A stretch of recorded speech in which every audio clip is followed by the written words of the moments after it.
In the early 1990s, the British government was determined to prove that the United Kingdom was the stable, beating heart of a unifying Europe. To do this, they joined the exchange rate mechanism, ERM, tethering the British pound to the German Deutsche Mark.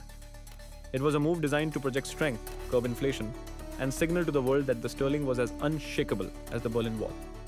The Chancellor of the Exchequer doubled down, raising interest rates and spending billions to maintain the currency's value.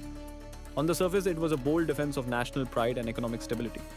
They were standing their ground against the tremors of a changing continent. But they forgot to check their exit liquidity. Welcome to the unseen market of the 1992 Black Wednesday execution.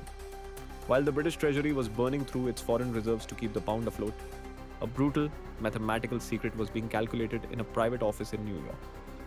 George Soros didn't care about European unity or British pride.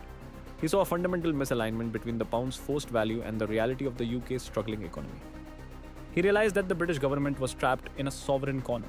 He didn't use a military strike. He used a $10 billion short position. He delivered a ruthless financial assassination by betting more money against the pound than the Bank of England had in its entire vault to defend it. The White House and the Bundesbank watched in silence as the Quantum Fund and a wolf pack of speculators systematically broke the back of the sterling. On September 16, 1992, the Bank of England hiked interest rates twice in a single day.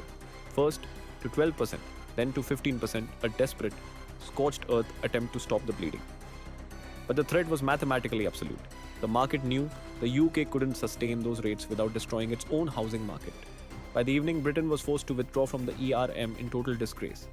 The pound didn't just slide, it was slaughtered, losing billions in value before the markets closed. History books will tell you that Black Wednesday was a policy failure that led to a long-term recovery. They are lying. In the unseen markets, it was a cold-blooded execution of a central bank by a private individual.